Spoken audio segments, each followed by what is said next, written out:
Greetings and welcome, I'm Ash, and ever since I first laid my hands on the original Thief, I've been in love with stealth games.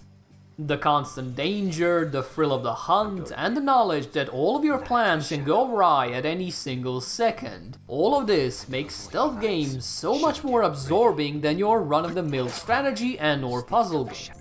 As such, it shouldn't come as much of a surprise to hear that I had an absolute blast with Shadow Tactics: Blades of the Shogun, a Commandos-inspired strategy game that's all about sneaking around, making elaborate and well-thought-out plans, and then trying to resolve the mess that occurs once those plans inevitably fail.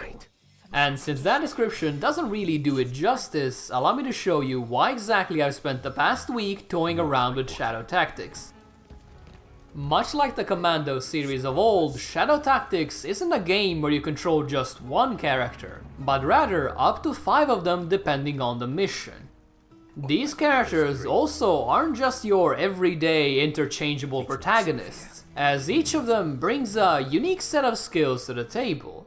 The samurai is slow but powerful in close quarters combat, the shinobi is perfectly designed for quick and silent assassinations, the thief excels at luring enemies into carefully prepared traps, the marksman does pretty much exactly as you would expect, though he is missing a leg, so he is incredibly slow moving.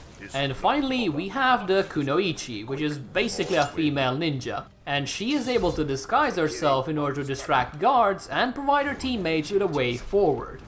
If that sounds a bit overwhelming, don't worry, as Shadow Tactics eases you into things by first giving you missions with only one character, and only once you're finally accustomed to that will it upgrade you to 2, and so forth. While things become quite interesting when you have an entire cohort at your disposal, even playing as the shinobi alone is rather satisfying. You have to constantly stay away from enemy line of sight, take the guards down one by one and dump their corpses into a nearby shrub so they won't be discovered, and then make your grand escape by grappling onto a nearby roof and running off into the night. Even though all of this might seem insanely complicated, doing these sort of maneuvers is surprisingly easy, mostly because the UI is just that good at keeping you in control. You can queue up abilities beforehand, so it's never a panicked rush the moment an opportunity arises. Enemy sightlines are marked in such a way that you always know when you're going to be spotted, and best of all, there's even a preview of how much sound your abilities will make, so there's never an element of luck there to mess you up. The end result of all of this is some incredibly smooth gameplay, and even though the controls are occasionally clunky, I've never had a single moment of frustration due to the mechanics themselves. They just work.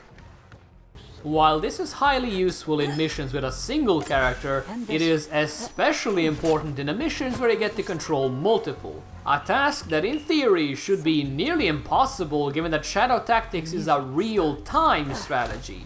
But instead of being a hellish nightmare, it is actually the best part of Shadow Tactics, as combining multiple abilities at once results in such a spectacle that I can't help but stare at all, shocked that I managed to even come up with all of that on my own.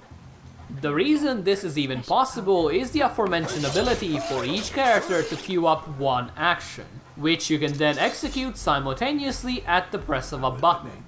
For example, if you need to eliminate 3 guards patrolling along a rather well-lit route, it is probably a bad idea to just straight up attack them, as you'll alert half of the camp and wind up with more holes than a fine piece of cheese.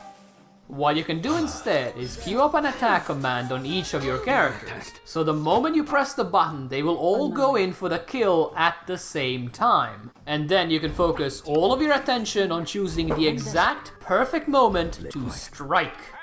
And once you're in position, you should use a couple of distracting abilities to make the guards turn around, at least for a split second, then hit the magic button and watch 3 ninjas descend upon the hapless guards with deadly precision, only to vanish back into the bushes the very next moment. Given how hard Shadow Tactics tends to be, you're probably going to fail miserably the first couple of times. But once you actually manage to successfully pull off this type of stunt, the feeling of accomplishment will be quite something. And speaking of difficulty, it is important to note that I really am not exaggerating when I say that Shadow Tactics is hard. Even normal mode, which is usually the so easy it's barely worth the trouble difficulty, is challenging enough that you're going to be spending well over an hour per each level, constantly trying out new tactics and approaches. Thankfully, there is a quick save system, so every time you find yourself at the wrong end of a samurai sword, you can just rewind back and try again. In most games, this would be considered quote-unquote cheating, but given how each and every section of the map in Shadow Tactics is essentially a complex puzzle, saving is not only important, it is encouraged. And if you think I'm just looking for excuses, I should probably mention that Shadow Tactics even has a built-in menu option that lets you know how long it has been since your last save, just so you don't find yourself repeating a difficult section. But whether you will personally enjoy this type of difficulty, that is a rather difficult question to answer. I consider Dark Souls to be my favorite game of all time, so I'm obviously a bit of a glutton for punishment. And as such, I found Shadow Tactics difficulty to be fairly refreshing. Sure, I had to constantly repeat some of the more dastardly sections, but I never got stuck for so long that things became frustrating. Although, I must admit that this is mostly due to one big flaw with Shadow Tactics AI. The guards can easily be dragged a ridiculous distance away from their original position. The way this works is that if you combine multiple distraction abilities on the same guard, instead of simply taking his attention for a couple of seconds, you'll be able to pull him as far away as you wish. And once you've dispatched one guard, repeating this process becomes even easier and quicker given that there is now a much lower chance for discovery. Since you basically have an infinite supply of rocks and whistles, doing this for nearly every single encounter in the entire game is pretty damn easy. And as you would expect, pretty damn devastating on the fun factor. I discovered this little trick fairly early on, but I tried to refrain myself from using it entirely, given how overcoming challenge is the name of the game. However, there are some sections that are just so annoying it feels like the developers expected you to explore your way through them. I mean, when you have 7 guards all staring each other straight in the face, it's kind of impossible to get through all of them without resorting to such cheap tactics. And for me, the presence of these death corridors is a massive mistake given that Shadow Tactics is otherwise the epitome of challenging but fair. One of the reasons these quote-unquote death corridors are so annoying is because the map design favors a sort of linear progression.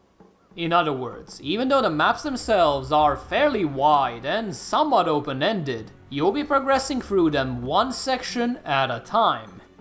Given that Shadow Tactics is primarily a strategy game, I consider this to be perfectly fine, especially since each area has multiple avenues of approach. However, the side effect is that you sometimes simply cannot avoid going through 7 guards having a big ol' stare down. On the positive side, each and every single map does something new in order to shake up the gameplay. Some simply give you new weapons with which you can ply your trade, others introduce vastly different terrain, and some take place during nighttime. None of these things sound terribly important, I am aware, but in reality they have a massive impact given that different types of weather conditions and terrain actually have a noticeable impact on gameplay. For example, if there is snow outside, the enemies will be able to track your footsteps. Or for example, at nighttime, you'll be able to sneak around much easier as long as there is not a bonfire nearby, and so forth. What this means is that you not only have to deal with the usual stealth game problems, but also a variety of map-specific ones, which all goes towards making each mission feel just a little bit more special. But the maps aren't just unique in terms of mechanics, they are also unique in terms of visuals, with no two maps looking alike. When you combine this with a not often seen Japanese aesthetic, you get some rather lovely locations. Everything from snow-swept villages to giant temples nestled in the mountains. The graphical fidelity obviously isn't anything special, and there are a couple of low quality textures hanging around, but from a purely aesthetic point of view, Shadow Tactics is quite pleasing on the eyes. And that is a good thing indeed, given that you'll be spending 15 to 20 minutes per each section of the map. And finally, I just want to commend whoever created the 5 main characters.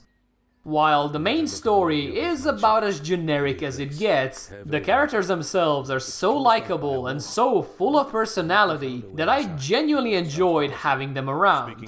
This is partially due to good writing that manages to make them sound like real human beings, and partly due to the outstanding voice acting that manages to bring each of them to life. It's certainly not an important part of Shadow Tactics, and if it was missing, I probably wouldn't even care. But the presence of such strong characters is most definitely a positive thing, as it makes the world feel so much more engaging, and conversely, so much more enjoyable.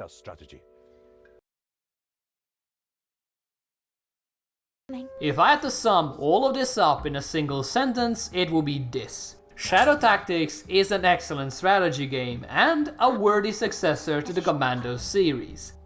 Does it have some problems? Absolutely, but none of them were severe enough to dampen my enjoyment. All of the characters are unique and exciting in their own way, there is a good degree of variety when it comes to the missions, and most importantly, it is tricky enough to provide a steady stream of challenging encounters, from the very beginning to the very end. However, while I had an absolute blast with Shadow Tactics over the past week, I am fully aware that I firmly belong to its rather niche target audience. As such, it is important for me to reiterate this once more. If you cannot handle some deviously difficult puzzles that will force you to restart over and over again, then chances are you will find more frustration than enjoyment in Shadow Tactics. On the other hand, if you're a fan of strategy and stealth games, and if hellish difficulty is something you relish, then you may have just found something you can sink your teeth in. Thank you again for watching, and I'll see you soon.